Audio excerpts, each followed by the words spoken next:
of white males, alleged burglars, went to a random black man's home at 3 a.m., trespassing with unclear intentions. Fearing for his life, the homeowner defended himself and fatally shot one.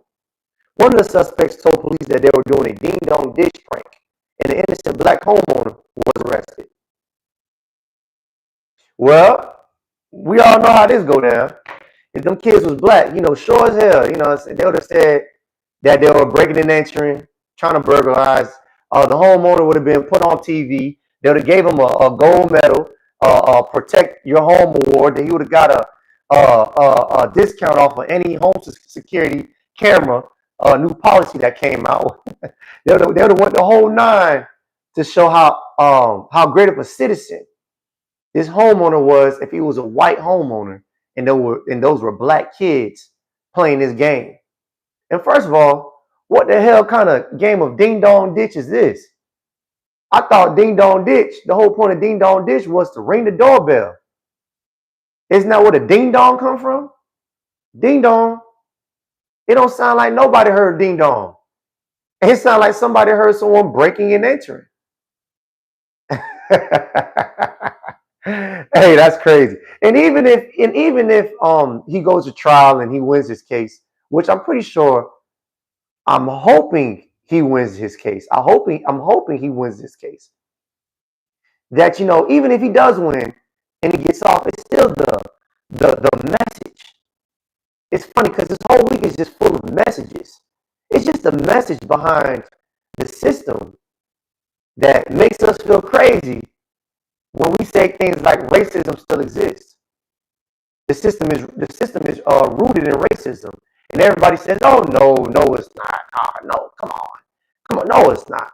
But then you have cases like this where you clearly see that there is an agenda, and there obviously is a what's the word I'm looking for? There's obviously a bias towards a certain group of people. I'm on my property, and I hear kids breaking and entering into my house. What am I supposed to do? And I hope this is not the game that I see going around on TikTok or Instagram, where the kids are I think they call it the KoolAid challenge. The kids are running and hitting the fence and trying to break the backyard fence, like the KoolAid man on the commercials. See, down here in Florida, I'll get your ass ate up. Well, one, it will probably get your ass shot because we have stand your ground law down here. And then also, probably would have got your ass ate up because everybody down here in Florida, especially South Florida, got a big old pit bull in their backyard.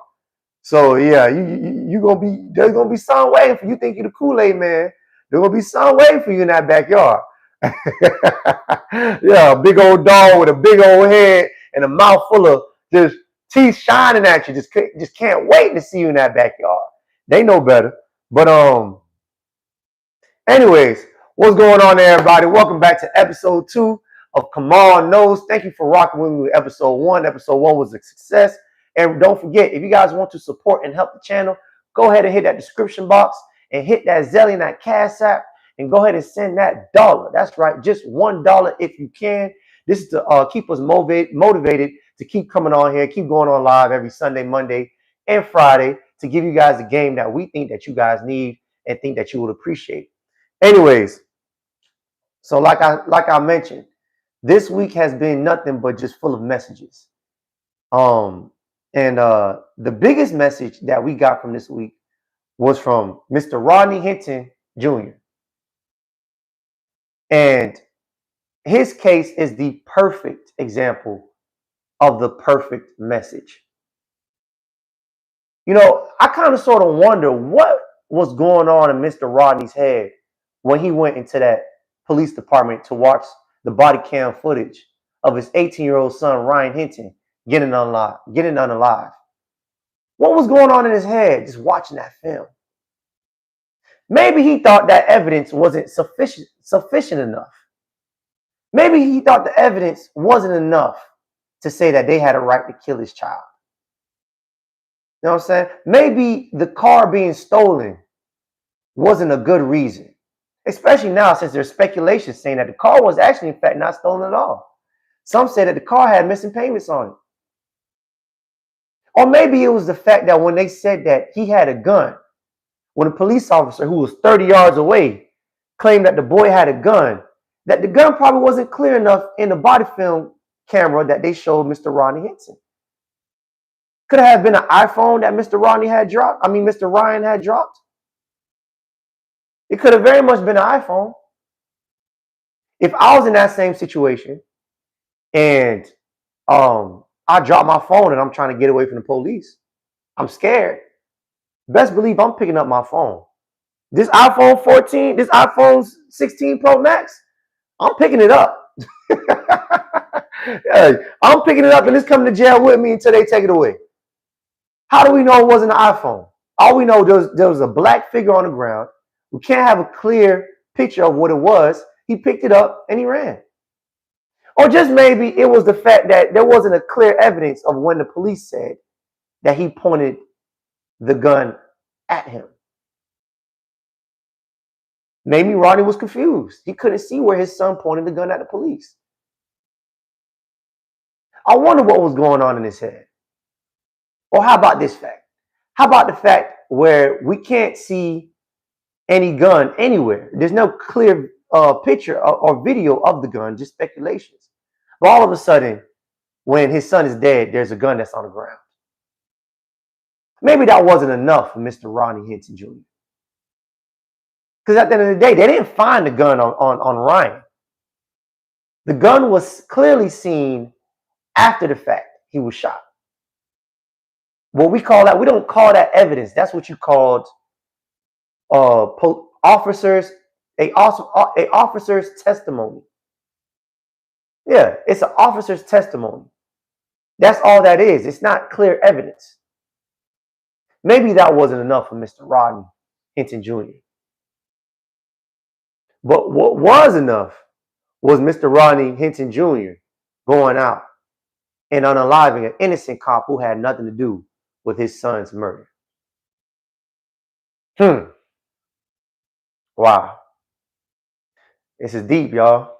I'm going to say this. I don't think Mr. Rodney was right or wrong. I just think he sent a perfect message. I just think he sent the perfect message. I don't think this had anything. I don't think Rodney was concerned about being right or wrong. I think he wanted to send a message, and he sent the perfect message. And here's why I say that. Let's be honest. Do police officers care about being wrong or right? And if they did, we wouldn't have an overwhelming population of wrongfully convicted black males incarcerated right now. We make up majority of the disproportionate incarceration. Right. Every time you turn on Twitter, every time you turn on a social media platform, there's a black man who looked like he done aged 50 years early, coming out talking about some, thank you, God, thank you, Jesus. I finally made it out. Thank you for my family for believing in me, knowing that I didn't commit this crime. Now the state owes us $50 million. Do police really care about being wrong or right? Or what about all the killings they've done to black males, black females, suggesting that they're a threat, thinking that they had something on them, so they had to kill them, not giving a damn if it's true or if it's false. Don't care to be wrong or right. So why would Rodney care about being wrong or right? And you see, that's the perfect message. The perfect message is, this shit ain't about being correct. This is not about morals. Everything has always been about sending a message. The police officers coming through 30 deep was a message. Right, that was a message. A message to Rodney, letting him know that, hey man, you killed one of ours.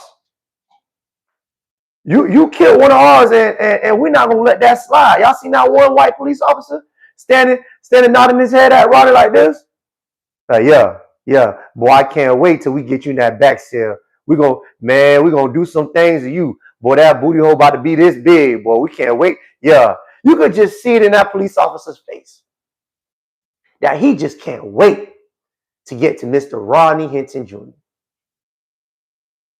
Right. And another thing is, so we have a police officer who killed his son. And that same police officer who killed his son also got his comrade killed. Because that's the domino effect. The domino effect is, I killed this kid.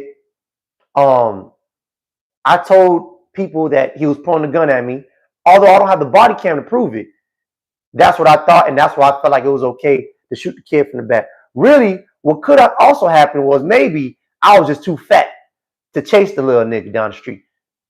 Yeah, maybe I was too fat to chase the nigga in the woods because this nigga's an athletic 18-year-old football player, and I haven't been working on my cardio lately. I've been eating donuts and drinking coffee every morning and harassing people about a damn driver's license suspension.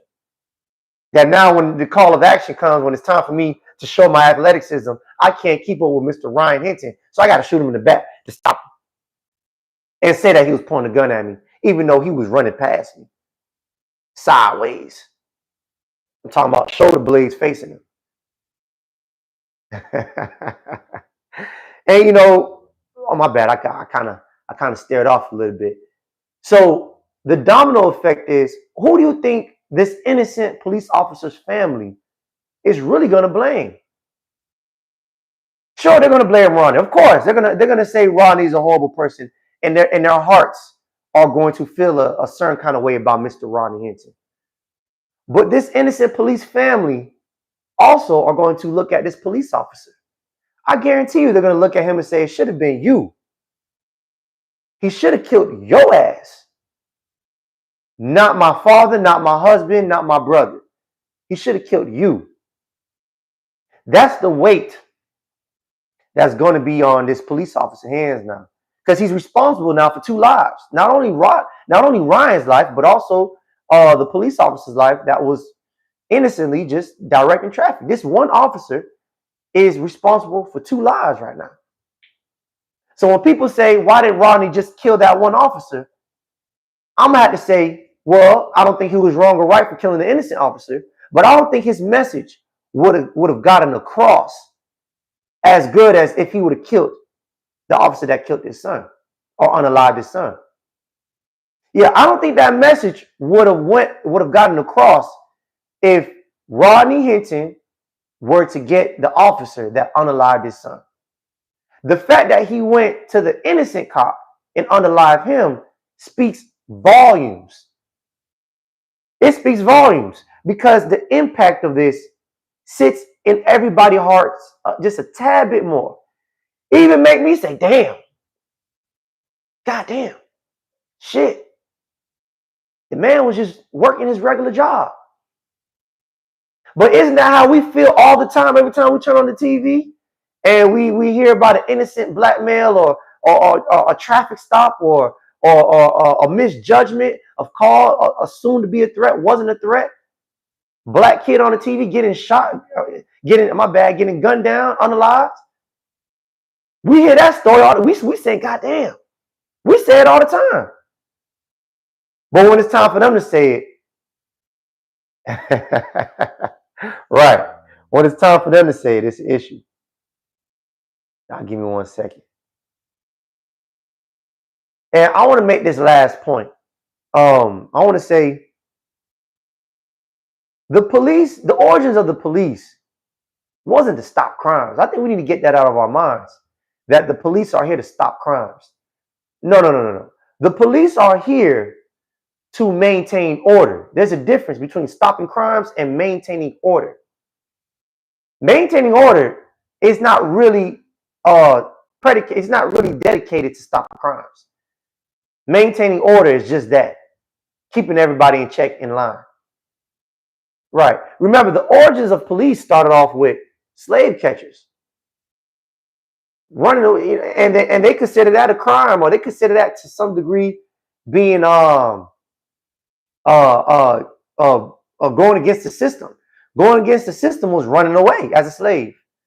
So a part of maintaining order was to go catch this nigga for thinking that he could run away from this plantation. What part of that is criminal activity? What part of that of you trying to run away is a crime? Or is that just you trying to define the system that systematically is oppressing you? Right. So I want y'all to really get that in your heads that police are not here to stop crimes. They're here to maintain order. They work as an organization, almost similar to a gang. Right? Because they really don't care about stopping crimes. They really don't care about doing the right thing. If they did, we wouldn't see a lot of these incidents going. We wouldn't have to beg for police police reformation or whatever they want to call it.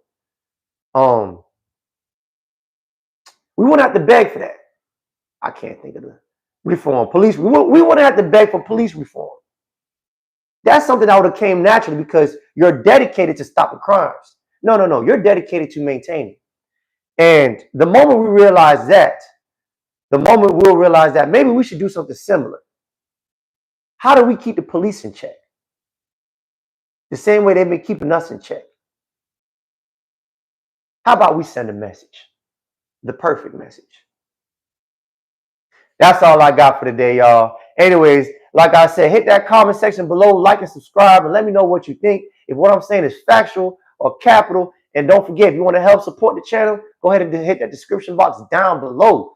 I'll see y'all again this Sunday. Remember, we go live every Sunday, Wednesday, and Friday at 12:30 p.m. Eastern Time. I'm going to holler at you. I'm your boy.